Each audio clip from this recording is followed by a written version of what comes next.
ജപ്പാനിൽ ഇപ്പോൾ വെക്കേഷനാണ്. ജപ്പാനിൽ ഓരോ 4 മാസം കൂടുന്തോറും ഒരു ലോങ് വെക്കേഷൻ, അതായത് ഗോൾഡൻ വീക്ക് എന്ന പേരിൽ ഇവിടെ ഹോളിഡേസ് പ്രഖ്യാപിക്കാറുണ്ട്. ഈ സമയത്ത് ഗവൺമെന്റ് ആൻഡ് പ്രൈവറ്റ് ആയിട്ടുള്ള എല്ലാ സ്ഥാപനങ്ങളും ഷോപ്പുകളും കമ്പനികളും അവർ ക്ലോസ് ചെയ്യും. ചില കമ്പനികളിൽ 8 ദിവസം മുതൽ 15 ദിവസം വരെയൊക്കെ ഹോളിഡേസ് കൊടുക്കുന്ന സമയത്ത് എൻ്റെ കമ്പനിയിൽ എനിക്ക് കിട്ടിയത് 4 ദിവസത്തെ ലീവാണ്. അതായത് ശനിയാഴ്ച മുതൽ ചൊവ്വാഴ്ച വരെയാണ് നമുക്ക് ഹോളിഡേസ്.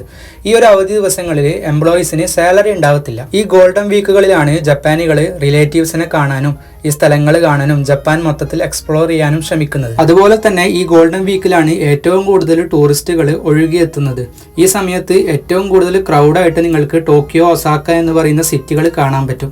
ഈ സമയത്ത് നിങ്ങൾ ജപ്പാനിലേക്കുള്ള ടിക്കറ്റ് നോക്കുന്ന സമയത്ത് ഹൈ റേറ്റ് ആയിരിക്കും നിങ്ങൾക്ക് കാണാൻ പറ്റുന്നത്. അങ്ങനെ ഗോൾഡൻ വീക്കിന് മുമ്പുള്ള അവസാനത്തെ വെള്ളിയാഴ്ച രാത്രി ഞാൻ നൈറ്റ് ഷിഫ്റ്റ് എടുത്തിട്ട് ശനിയാഴ്ച ഉച്ച വരെ കടന്നുറങ്ങിയിട്ട് ഞാൻ തൊയാമ എന്ന് പറയുന്ന ടൗണിലേക്ക് ഇറങ്ങിയത്. ഗോൾഡൻ വീക്ക് ആയതുകൊണ്ട് തന്നെ ഇവിടെയും നല്ല ക്രൗഡ് ഉണ്ട്. ഒരുപാട് ത്രിഫ്റ്റ് ഷോപ്പുകൾ റെയിൽവേ സ്റ്റേഷന്റെ ഉള്ളിൽ തന്നെ അവർ ഇട്ടിട്ടുണ്ട്.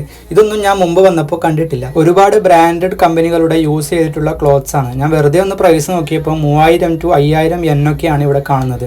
ഒരുപാട് യൂസ് ചെയ്ത ഷൂസും ചപ്പൽസും ഒക്കെ ഇവിടെ ഉണ്ടായിരുന്നു ഹൈ റേറ്റിൽ. പ്രൈസ് കണ്ടപ്പോൾ തന്നെ ഞാൻ അവിടെ നിന്ന് ഇറങ്ങി. ഞാൻ ഇന്ന് പ്രധാനമായിട്ടും പുറത്തേക്ക് ഇറങ്ങാനുള്ള കാരണം, മുമ്പ് ഞാൻ ഇവിടെ ഒരു ഡെസേർട്ട് നോക്കി വെച്ചിട്ടുണ്ടായിരുന്നു. തൊയാമ എന്ന് പറയുന്ന ടൗണിൽ ഒരു മാളിലാണ് ഈ ഒരു ബനാന ബുൾഡോഗ് എന്ന് പറയുന്ന ചെറിയൊരു ഷോപ്പ്, ഒരു ഔട്ട്ലെറ്റ് കണ്ടത്. അപ്പോൾ ഇവിടെ തന്നെ ഒരുപാട് ഫ്ലേവറിൽ ഡെസേർട്ട് അവർ സെർവ് ചെയ്യുന്നുണ്ട്. 1400 yen ആയിരുന്നു. അതായത് കസ്റ്റാർഡിൻ്റെത്, പീനട്ട് ബട്ടറിൻ്റെത്, ന്യൂട്ടല്ല. അപ്പോൾ ന്യൂട്ടല്ലയാണ് ഞാൻ കഴിക്കാൻ വേണ്ടിയിട്ട് ഓർഡർ ചെയ്തത്. ഡൈനിങ്ങിലേക്ക് തന്നെ ഓർഡർ ചെയ്തു. അപ്പോൾ അവർ ഈ ഒരു അലാറം തന്നിട്ടുണ്ടായിരുന്നു. അങ്ങനെ അലാറം അടിഞ്ഞപ്പോൾ നേരെ ഞാൻ പോയിട്ട് വാങ്ങി. ഇവരിത് സെർവ് ചെയ്യുന്ന രീതി കണ്ടാൽ തന്നെ ആർക്കായാലും ഒന്ന് ട്രൈ ചെയ്ത് നോക്കാൻ തോന്നും. ഇതിൽ പ്രധാനപ്പെട്ട ഫ്രൂട്ട്സുകൾ എന്ന് പറയുന്നത് സ്ട്രോബെറി, ബനാന, കിവി, മൾബറി എന്ന് പറഞ്ഞാൽ ഒരുപാട് ഫ്രൂട്ട്സുകൾ ആഡ് ചെയ്തിട്ട് ചോക്ലേറ്റും പിന്നെ കസ്റ്റാർഡൊക്കെ ഫില്ല് ചെയ്തിട്ടുള്ള നല്ല അടിപൊളി ഡെസേർട്ടായിരുന്നു.